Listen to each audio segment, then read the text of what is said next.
না 40 বছরের একটা বুড়ি মেয়েকে বিয়ে করেছে, তার নাম খাদিজা। আর আল্লাহ নবীর বয়স তখন কত? 25। লোকে তখন বলছে এর যখন চরিত্র যদি ভালো হবে, তা 25 বছরের ইয়ং ছেলে কোনোদিন 40 বছরের বুড়িকে বিয়ে করে? এর চরিত্র খারাপ। 2, লোকটা পাগল। আল্লাহ নবীকে পাগল বলা হয়েছিল না? পাগল। কখন পাগল বলা হয়েছে?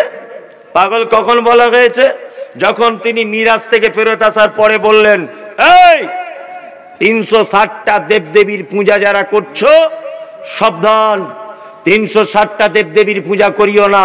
তোমরা এক কাজ করো, এক আল্লাহকে মানো, জান্নাত আছে, জাহান্নাম আছে, এইমাত্র আমি দেখে তবে ফিরছি।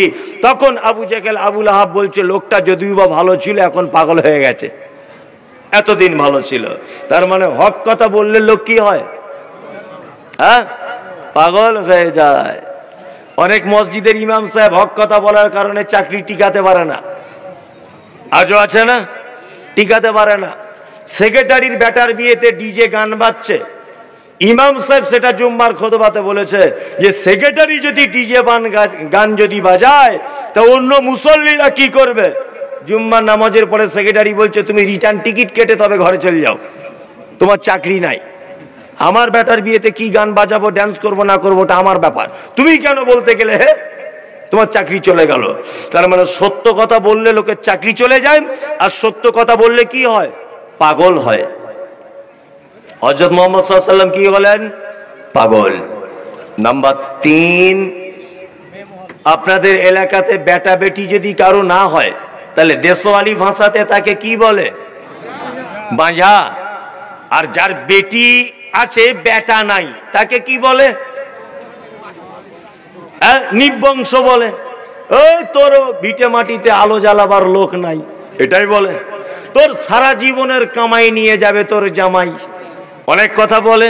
বলে হযরত মুহাম্মদ সাল্লাল্লাহু আলাইহি ওয়াসাল্লামের একটাও বেটা বেঁচে ছিল না? নবীজি বেঁচে থাকা অবস্থায় মারা গিয়েছিল? কোনটা? বেঁচে থাকা অবস্থায় মারা গিয়েছিল। 2, আল্লাহ নবী সাল্লাল্লাহু আলাইহি ওয়াসাল্লামের বেটি কটা? 4টা। আচ্ছা বলুন তো, আল্লাহর নবী বেঁচে থাকা অবস্থাতেই বেটিগুলো মারা গিয়েছিল না বেঁচে ছিল? একটা বেঁচে ছিল, তার নাম ফাতেমা। আল্লাহ নবী চলে যাবার পরে ফাতেমা চলে গেলেন 6 মাস পরে। হযরত মুহাম্মদ সাল্লাল্লাহু আলাইহি ওয়াসাল্লামের বেটাগুলো একটা একটা করে 4টে বেটাই মারা গেল। তখন কাফেরেরা বগল বাজাচ্ছে আর বলছে, মুহাম্মদ তুমি যে আল্লাহ আল্লাহ আল্লাহ আল্লাহ করছো দিনরাত, তোমার বেটা বলে তো কেউ নাই, আর তুমি তো কাল পরশু মারা যাবে, তোমার এই ইসলাম ধর্ম চালাবে কে? হে, তোমার তো বংশতে বাতি দেওয়ার লোক নাই। হযরত মুহাম্মদ সাল্লাল্লাহু আলাইহি ওয়াসাল্লামের বেটাগুলো মারা গেল কেন? এর পিছনেও লজিক আছে অনেক বড়। পৃথিবীতে একটা ব্যবসা আছে, তার নাম পীরের ব্যবসা, জানেন তো? সোশ্যাল মিডিয়া দেখছেন, আমাকে কত গালাগালি দিচ্ছে। ওই রাজমিস্ত্রি কাজ করে, ওর জন্মের ঠিক নাই, ওর মাথার দাম 10 লাখ টাকা, যে কেটে এনে দিবি, ও কোথাও গাড়ি নিয়ে এলে বলবি গাড়িতে আগুন লাগিয়ে দেবো, এসব নানান গালাগালি সোশ্যাল মিডিয়া শুনছেন তো? শুনছেন। আমি একটা কথা বলেছি, ইসলামে পীর বলে কিছু নাই, সব চিটিংবাজি, কিছুই না পীর বলে। হযরত আবু বকর পীর বুঝলেন না, হযরত ওমর ফারুক পীর বুঝলেন না, আল্লাহর নবী পীর বুঝলেন না, ইমাম আবু হানিফা পীর বুঝলেন না, ইমাম শাফি পীর বুঝলেন না, ইমাম আহমদ বিন হাম্বল পীর বুঝলেন না। আরে চিটিংবাজ হুজুর পীর বুঝেছে, কি আশ্চর্য ব্যাপার! এ পীর খুঁজে পেয়েছে। এর আগে এত বড় বড় মানুষ ছিল, কেউ পীর খুঁজে পায়নি। আল্লাহু আকবার। চিটিংবাজি ব্যবসা কেমন? আমি মুমতাজুল ইসলাম বক্তা। আচ্ছা বলুন, আমার বেটা মাদ্রাসায় পড়ুক আর না পড়ুক, আমি বক্তার বেটা বলে আমার বেটাও যে বক্তা হবে, এটা কোনো গ্যারান্টি আছে? নাই। আমি স্কুল মাস্টার, আমার ছেলে জন্ম হয়েছে, আমি মাস্টার বলে আমার বেটাও মাস্টার হবে, তার কোনো গ্যারান্টি আছে? নাই। তার মানে পৃথিবীতে কিছু হতে গেলে তার উপার্জন করে নিতে হয়। ইমাম আবু হানিফা, তিনি একজন ইমাম ছিলেন, ওনার বেটা ইমাম হতে পেরেছে? পারেনি। ইমাম আহমদ বিন হাম্বল, তিনি একজন ইমাম ছিলেন, ওনার বেটা ইমাম হতে পেরেছে? পারেনি। তার মানে ইমাম এমনি হওয়া যায় না, ইমাম হতে গেলে কিছু অর্জন করতে হয়, তাই তো? কিন্তু বর্তমানে একটা ব্যবসা আছে, তার নাম পীরের ব্যবসা। ওর 14 গোষ্ঠীর আগে ওর দাদু পীর ছিল, ওর বাপ হয়েছে পীর, ওর বাপ মারা গেছে, ও চিটিংবাজ, ও হয়েছে পীর, ও মারা যাবে, ওর বেটা হবে পীর। মানে পীর হতে গেলে কিছু শিখতে হয় না, এমনিতেই পীর হওয়া যায়। আশ্চর্য ব্যাপার। এই জাতি কি করে পরিবর্তন হবে, এই জাতি কি করে পরিত্রাণ পাবে, যে জাতির কাছে ন্যান্ত লোক অচল নেই। ন্যান্ত লোক বলছে কোন একটা বাবা, ওরও দলে দেখছি 20 লাখ লোক আছে। জটা বাবা 30 বছর গোসল করে না, জীবনে গোদদাড়ি কাটে না, গোদদাড়িতে ময়লা ধরে ধরে উকুনের বাসা বেঁধেছে। ও বলছে আর একটা বাবা ওই বট গাছের তলাতে একটা মাজার করে বসে আছে।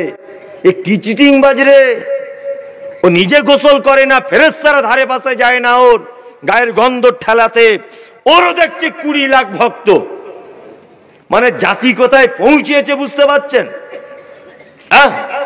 ন্যাংট হয়ে বসে আছে, তার কাছেও দেখছি মানুষ পুজো করছে, মাথাতে উকুনের ভাষা বেঁধেছে, দাড়িগুলো ধুলোতে জটা বেঁধে গেছে, এও দেখছি বলছে জটা বাবা। কেউ গলাতে চিকল ঝুলিয়ে ঘুরছে, বলছে চিকল বাবা। সাংঘাতিক ব্যাপার। রাতে একরকম, দিনে আর একরকম। বাবাদের ঠেলাতে ভিড়ে রাস্তাঘাটে হাঁটা যায় না, চারিদিকে দেখছি বাবা। আর এরা এত বড় চিটিংবাজ, রেল লাইনের ধারে মাজার করে না। কোথায় করে? বাস লাইনের ধারে। তার মানে বাসওয়ালা যাবে, ও তো বোঝে কম, মাজারে দাঁড়িয়ে 20টা টাকা দিয়ে যাবে যাতে প্যাসেঞ্জার সহ অ্যাক্সিডেন্ট না হয়। খুব চালাক। কিন্তু ট্রেনের ড্রাইভার তো দাঁড়াবে না, দাঁড়াবে? ঠিক মেন রাস্তার ধারে মাজার করে। লোক যেতে যেতে 5 টাকা ছুড়ে দিল, ওতেই ওর চলছে। ওই জন্য কাজী নজরুল একটা কথা বলেছে, ওরে পীর ফকিরের কথা যদি সত্য হতো, রাস্তার ধারে মাজার করে কেন ভিক মেঙে খেত? কাজী নজরুল বলেছে, ওরে পীর ফকিরের কথা যদি সত্য হতো, রাস্তার ধারে মাজার করে কেন ভিক মেঙে খেত? কাজী নজরুল বলেছে, এটা আমার কথা নয়। তার মানে আল্লাহু আকবার। পৃথিবীতে একটা ব্যবসা আপনাকে দেখালাম, পীরের ব্যবসা। চলুন, মুহাম্মদ সাল্লাল্লাহু আলাইহি ওয়াসাল্লামের বেটাগুলো মারা গেল কেন বলুন তো? আমাদের নবী শেষ নবী না এর পরেও কোন নবী আসবে? শেষ নবী। অতি ভক্তি চোরের লক্ষণ। আল্লাহ জানে যে নবীজির বেটাগুলো যদি বেঁচে থাকে, নবী যদি পৃথিবী থেকে চলে যায়, তাহলে অতি যারা ভক্তি করে আল্লাহর নবীকে, তারা তার বেটাকে নবী বলে মানতে শুরু করে দিবে। এই জন্য আগে থেকে বেটাগুলোকে তুলে নেওয়া হয়েছে। কত সুন্দর লজিক দেখছেন? হ্যাঁ, আল্লাহু আকবার। তাহলে মুহাম্মদ সাল্লাল্লাহু আলাইহি ওয়াসাল্লামের কটা বদনাম হলো? কথা বলুন, কটা? 3টা। 1, চরিত্র খারাপ। 2, পাগল। 3, এর নিবংশ, এর বংশের করে নেই। পানির বোতলটা দেখি একটু, ওর বংশের কোন রকমের দাম নাই। দে বোতলটাই দেন, গ্লাস লাগবে না। ওর বংশের কোনো দাম নাই। আলহামদুলিল্লাহ। এই দেখুন, আল্লাহ সুবহানাহু ওয়া তাআলা কোরআনটা খুলে দেখবেন, কত মজার মজার কথা বলছেন। আল্লাহ নবীকে যে বদনাম দিলেন, ওই বদনামের জবাব দিচ্ছেন আল্লাহ কোরআনে। 1, আল্লাহ বলেন নুন ওয়াল কলামি ওয়া মা ইয়াসতুরুন। আল্লাহ বলছেন কোরআনে 29টা সূরাতে এরকম শব্দ আছে। 1, আলিফ লাম মিম, আলিফ লাম র, তোহা, কাফ হা আইন সাদ, আলিফ লাম র, ইয়াসিন। এরকম আছে না নেই? আছে, আছে। এর মানে কেউ জানে? জানে? জানে না। কে জানে? একমাত্র আল্লাহ জানে। এটা তো একটা মারাত্মক ব্যাপার। এটা বা আমাদের জানানো হলো না কেন? অনেক সময় দেখবেন প্রেমিক আর প্রেমিকার গোপন টিপস কিছু থাকে। আগেকার দিনে যখন ছোটতে আমরা যখন স্কুলে পড়েছি, স্কুলে পড়লে একটু বদমাইশি করে সবাই, প্রেম ভালোবাসা টালোবাসা হয় না? হয়।